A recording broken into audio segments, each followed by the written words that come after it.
Instagram est un outil extrêmement puissant pour tout entrepreneur du moment qu'il a une communauté active. Selon moi, le taux d'engagement de ta page est beaucoup plus important que le nombre de followers.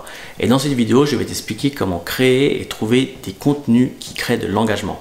Allez, c'est parti!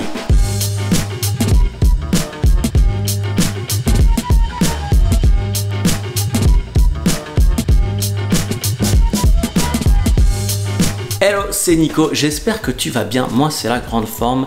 Bienvenue dans cette deuxième vidéo consacrée à Instagram. La semaine dernière, on a vu les bases du personal branding sur ce réseau social et aujourd'hui, on va voir comment créer de l'engagement. Tu l'auras compris, si tu veux réussir sur Instagram, si tu veux vraiment passer au niveau professionnel, tu vas devoir préparer tes publications à l'avance. Si tu ne le sais pas encore, sache qu'à chaque fois que tu publies quelque chose sur Instagram, il y a un algorithme qui va décider si ta publication mérite d'être vue par tes fans ou pas. Donc non seulement c'est déjà super dur d'avoir des followers, mais en plus tes publications ne sont pas vues forcément par tous tes fans. Mais bon, c'est comme ça et tu peux absolument rien y faire. Il y a tellement de contenu qui est publié chaque minute sur le réseau social qu'à un moment donné, il faut choisir si telle publication sera mise en avant plutôt qu'une autre. Pour faire extrêmement simple, l'algorithme va systématiquement mettre en avant une publication qui crée déjà de l'engagement. Quand ta publication reçoit plusieurs likes, commentaires et partages, c'est un excellent signal pour l'algorithme. Le but ultime, le saint graal de la publication sur Instagram, c'est quand l'algorithme a décidé de mettre ta publication en avant sur la page d'exploration.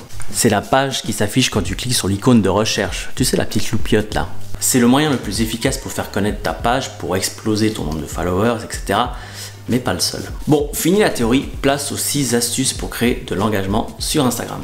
Premièrement, il te faut choisir un thème pour ta page. Lorsqu'on découvre ta page, on doit comprendre en un clin d'œil quel est ton domaine d'activité et le type de contenu que tu publies. Un moyen extrêmement simple est de publier du contenu systématiquement dans une même thématique. Si par exemple tu es un photographe ou un top modèle, ta page Instagram sera ton portfolio. En moins d'une minute, on va se faire une idée de tes compétences et de la réussite dans ce domaine d'activité.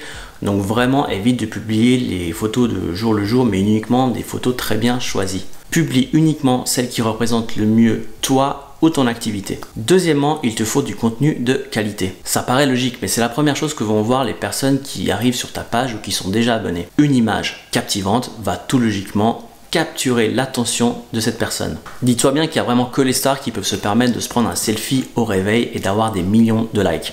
Toi et moi, on va devoir se bouger les doigts du... Un compte pro a des images pro. Point barre. Regarde simplement ce qui se plaît sur d'autres pages qui fonctionnent dans ta même thématique et essaie de t'en inspirer si jamais tu n'as pas d'idée. Si tu n'as pas un appareil professionnel, c'est vraiment pas grave. Moi, je prends toutes mes photos à l'iPhone. Aujourd'hui, un smartphone est devenu tellement puissant que c'est largement suffisant. Troisièmement, prends le temps d'écrire une bonne légende. Associe à ton image un texte qui y ajoute un contexte et pourquoi pas du texte pour inspirer les gens ou mettre en avant ta personnalité. Il y a énormément de gens qui se posent la question sur la longueur du texte idéal. Franchement, ne te pose pas cette question, tant que tu crées de l'engagement, c'est que tu fais bien les choses. Si tu as du mal à écrire un texte inspirant sur le tas, ce que je peux comprendre, passe par un outil de publication programmé comme Letter ou Buffer. Moi, ce que je fais, c'est vraiment tout simple, c'est que j'essaie de publier au moins une fois par jour et vraiment pas plus. Le but, c'est de rester consistant sur la longueur. Quand j'ai un moment, je prends une de mes images, je fais quelques retouches photos et j'y ajoute mon texte. Ensuite, je retourne en arrière jusqu'à ce que Instagram me propose de sauvegarder le brouillon. Je fais de cette manière plusieurs brouillons durant la semaine, franchement dès que j'ai un moment, rien de plus compliqué.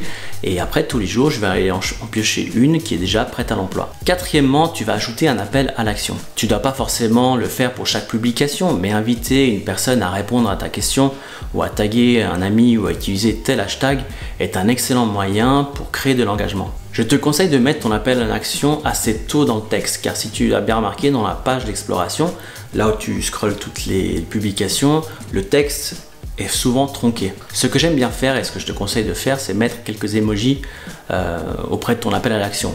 C'est tout simple, ça attire l'œil en fait. Sur Instagram, contrairement à Facebook, uniquement les personnes qui suivent ta page peuvent voir ton contenu. Et encore. Un moyen très simple d'étendre ton message au-delà de ton audience sont l'utilisation des hashtags. Depuis peu d'ailleurs, tu peux t'abonner directement à un hashtag plutôt qu'à une personne. Donc l'utilisation des hashtags est devenue vraiment primordiale pour avoir de l'engagement. Attention cependant, Instagram a renforcé ses critères concernant l'utilisation des hashtags. Le hashtag doit être pertinent et cohérent avec ta publication. Dans un souci d'authenticité, tu as intérêt à varier l'utilisation des hashtags d'une image à une autre. Le but, c'est de montrer à Instagram que tu n'es pas un robot. Les hashtags qui ne sont pas inclus dans la légende de ta publication directement ne seront plus pris en compte par l'algorithme. Donc évite de les mettre en premier commentaire de ta publication, ça ne marche absolument plus. Évite également de modifier les hashtags suivant les premières heures de ta publication, car du coup l'algorithme va arrêter de les prendre en compte. Depuis la dernière mise à jour, si tu utilises plus de 20 hashtags dans ta publication,